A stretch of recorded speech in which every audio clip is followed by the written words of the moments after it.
Hagdarot. Yes, from the root word, same root word as the word for fence, geder.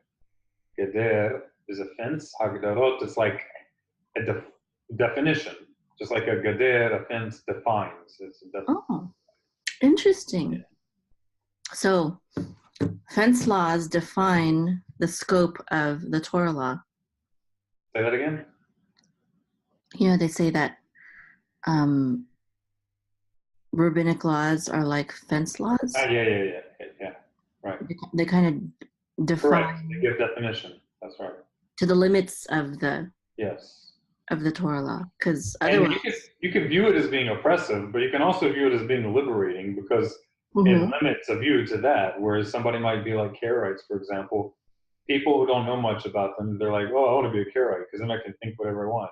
But Karaites have come to some very extreme interpretations on some things historically. yeah, Karaites have their own traditions, interpretations, and Right. quote unquote fence laws as well. They're just different from. But sometimes they're far more strict than the rabbinic view. Like what? Historically, Karaites were opposed to carrying outside your house whatsoever. No concept of an eruv. And there was also an opinion among them that you're not supposed to leave your house. Very extreme. Okay. On the Sabbath. Mm-hmm. Of course. Okay. And you have like where it says to cut off the woman's hand. You know that one?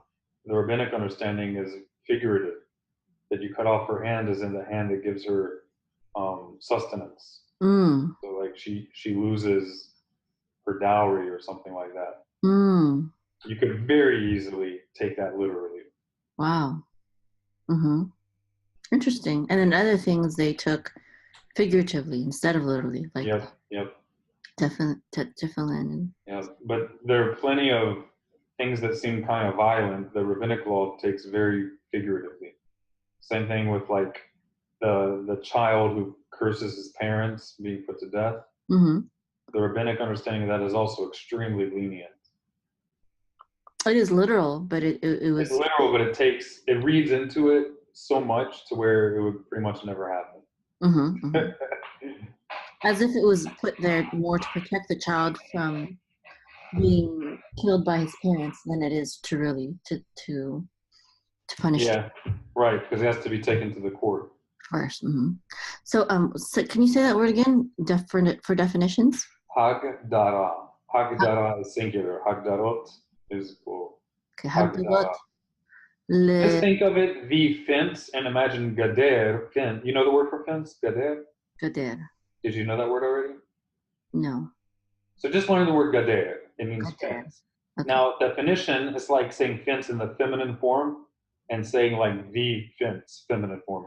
So if gader is fence, gadara sounds feminine, right? Mm-hmm. So hagdara, that's how you say definition. Mm-hmm. Hagdara. Hagdara. Yeah. Hagdarot would be definitions. That's right. Hagdarot למילאים לפרשת השבוע. הגדרות מילי פרשת השבוע. So that's definitions for the parsha of the week. Mm-hmm. Okay, ve'ele, that means, and these are. Mm-hmm. Toldot is generations. Mm-hmm. How would you just say one generation? So this means generations, not necessarily in the sense of a generation. This means generations in the sense of like something which is generated, right? In English, when you say generation, you don't mean usually the generation of a certain thing which is generated. Are you saying they're okay? You're referring to a time period. Uh-huh. People were born in a certain time period. That's not what this is. In Hebrew, that word is dor. Dor. So you're talking about things that are generated. Right, and hence toldot, hence the root word for yeled, and to give birth. So there's no singular form for this word? Toledet is the singular form. Okay. But it's more like a specific generation of a certain person or a group of people who are about to be discussed. So that's why it sometimes is translated as history. This word is sometimes translated as history because it deals with, but it's more like a specific history of a specific brood of a specific individuals who are born that are in the narrative. But if you're talking about generation as the word is normally used in English, which could easily be confused with this, but it shouldn't be. A generation as in like generation X or whatever, that's not Toldot. That would be the word Dor. Daled Vav Resh. Okay, Yitzchak is Isaac, which means that, does that mean laughter or he laughed or? Yeah, it means more like he shall laugh. How would you say he shall laugh? Yitzchak. Hu Yitzchak.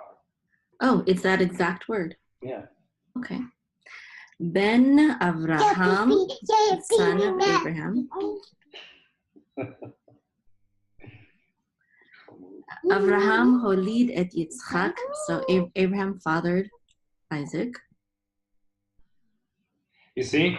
So it's giving you the Toldot, the quote unquote generation, it's giving you the generating of Yitzchak. Right? It doesn't mean like generation X, like a whole generation as in a time period. Right? It means specifically how Yitzchak came to be. Okay, so history is a good, maybe. Yeah, history, but it's like a personal history. Yeah. And highlight maybe the Vav, Lamed, and Dalet of Toledot, and then highlight the Vav, Lamed, Dalet of Holid. So people can see there you go. You can see the root connection. Yeah, they're related. And also Yeled and right, exactly. Child. Okay. And there's a variant spelling of Yeled, which is Walid. It appears in the Bible as child, and in Arabic, that's the standard word. Okay. Vahi, and he was, Yitzchak, and Isaac was, Ben Arba'im, a son of 40. That's how you say 40 years. Yes. Old. 40 years old. Shana, son of 40 years, or 40 years old. Bekachto, and that is when he took, right? Yes. And it's not a verb, this is a gerund. So it's a gerund that has a possessive and a prefix preposition. So it's more literally, it's like at his taking. Et Rivka, Rebecca, Bat Betuel, the son, the daughter of Betuel Ha'arami, the Aramean, Mi Padan Aram, from Padan Aram. Achot Lavan. This is the sister of Lavan. So who is the sister of Lavan? We're talking about Rivka? Yes. Okay. Ha'arami, the Aramean, Lo Leisha, to himself, to be a wife. Yes. Okay, and this is Vayatar, which is entreated, right? Yeah, it's a type of prayer. I don't know exactly the best definition of it, but it does refer to some kind of prayer. Specific prayer only, not it can't, or it can also be entreating like a king or something, right? It can be, and that may actually lend itself to a more literal meaning. You may have just opened my eyes, because in Atara, I think that's with a tet though. Atara is a crown. It could still possibly be related. I'm just trying to figure out like the origin of it referring to prayer. I still don't know. That might be it. You might be right. Vayatar Yitzchak, and Isaac entreated Ladonai, to the Lord, or of the Lord, maybe. We should interpret it as of the Lord, right? With the Lamed. Yeah, Hashem, right. Hashem, Lashem. Lenochach. Lenochach.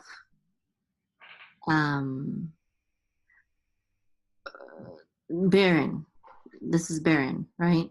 So this can be either in front of, It could also be regarding, but it usually means in front of. Oh, it just means in front of. So this is the Yeah. one that's bearing. This is the one that. Yes. Okay. And On that's behalf. related to the, come again? Okay, so this is on behalf of. Yeah, maybe. Or in the presence of, in front of. Okay, it was usually translated just like for or for Maybe. You want to scroll over so we can see?